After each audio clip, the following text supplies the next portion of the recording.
دیکھا ہے وہی بتا دو، جو دیکھا ہے وہی بتا دو۔ رب کو کیسا پایا؟ غفور پایا، رحیم فرمایا۔ رب کو بخشنے والا پایا اور مہربان پایا۔ عزیز دوستو،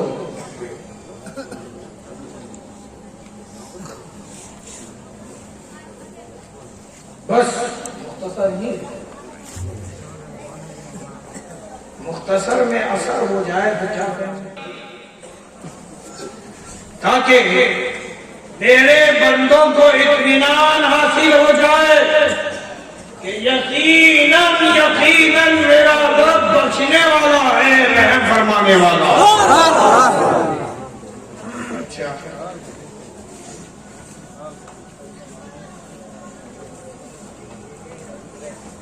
کیسا بخشنے والا ہے؟ تمام گناہوں کو بخش دینے والا ہے، تمام گناہوں کو بخش دینے والا ہے۔ یہ آیت کریمہ نازل کر ہوئی، کس کے حق میں نازل ہوئی؟ سنیں، اس میں اختلاف ہے، اس میں اختلاف ہے۔ بعض کہتے ہیں کہ یہ کفار و مشرکین کے لیے نازل ہوئی، بعض کہتے ہیں کہ یہ مومنین کے لیے نازل ہوئی، بعض کہتے ہیں کہ یہ ان کے لیے نازل ہوئی ہے جنہوں نے گناہیں کی، جنہوں نے گناہیں کی ہے۔ اور ان تینوں میں مجھے جو سب سے بہتر اور جامع قول لگا وہ یہی تیسرا والا کہ جنہوں نے گناہ، اس کے اندر کفار بھی ہے اور مومنین بھی آ گئے، اس کے اندر کفار بھی آ گئے، مومنین بھی آ گئے۔ اب ذرا شان نزول سماعت فرمائیں۔ ایک کافر تھا، رسول کی محفل میں آ گیا، جو رسول کی محفل میں آیا تو اسے نور ہدایت نصیب ہوا، اور اس نے اپنے ماضی کو دیکھا تو گنہگار خود کو پایا، افسوس کرنے لگا کہ ہائے افسوس، میں نے تو برسوں اس کی عبادت کی جس کی عبادت مجھے نہیں کرنی چاہیے تھی، اور جس کی کرنی چاہیے تھی اس کی عبادت سے غافل رہا، میں نے تو شرک کیا ہے، میں نے تو رب کی ذات میں کسی غیر کو شریک ٹھہرایا، خالصتاً رب کی عبادت کرنی تھی لیکن میں نے تو دوسروں کی عبادت کی ہے۔ اب جو یہ ندامت کے آنسو اس کی آنکھوں میں اترے ہی تھے تو سنو امام غزالی کیا فرماتے ہیں۔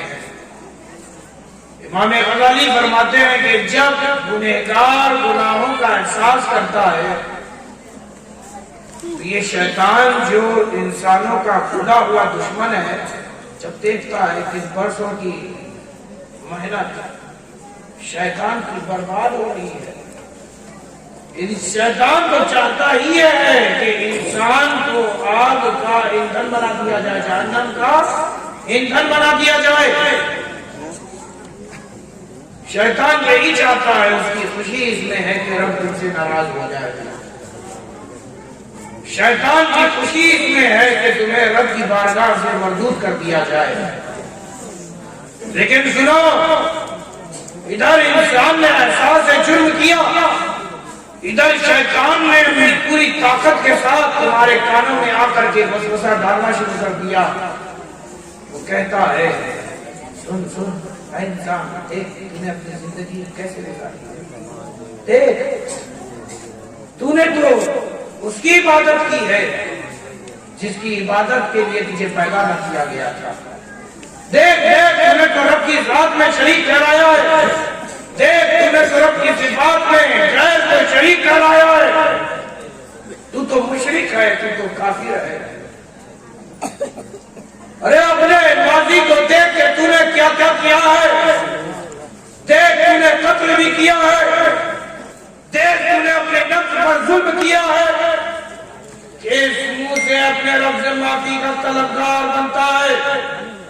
اب شیطان ادھر کان میں وسوسہ ڈال رہا اور انسان اس سے کنوینس بھی ہو رہا، بات تو صحیح کہہ رہا ہے، بات تو صحیح کہہ رہا ہے، میں نے جو اتنی خطائیں کی ہیں، اتنی گناہیں کی ہیں، جب میں اپنی رب کی بارگاہ میں ہاتھ اٹھا کر کے دعا کروں گا کہ رب مجھے معاف بخش دے، معاف کر دے، تو میرا رب میری دعاؤں کو کیوں کر سنے گا؟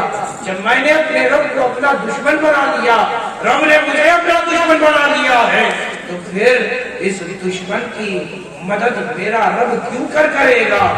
اللہ اللہ، یہ خیال اس کافر کے دل میں پیدا ہی ہو رہا تھا کہ خدا تو سب جانتا ہے، سب کی خبریں رکھتا ہے۔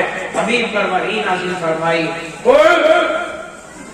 قل یا عبادی الذین اسرفوا علی انفسہم، اور محبوبہ فرما کیوں نہیں دیتے کہ جنہوں نے اپنے نفس پر ظلم کیا ہے، لا تقنطوا من رحمت اللہ، وہ اللہ کی رحمت سے مایوس نہ ہو، اگر وہ اشتبار ہو کر، شرمندہ ہو کر رب سے یہ امید رکھے کہ رب اس کی خطاؤں کو، گناہوں کو بخش دے گا، تو اللہ کو اپنی امید پر پائے۔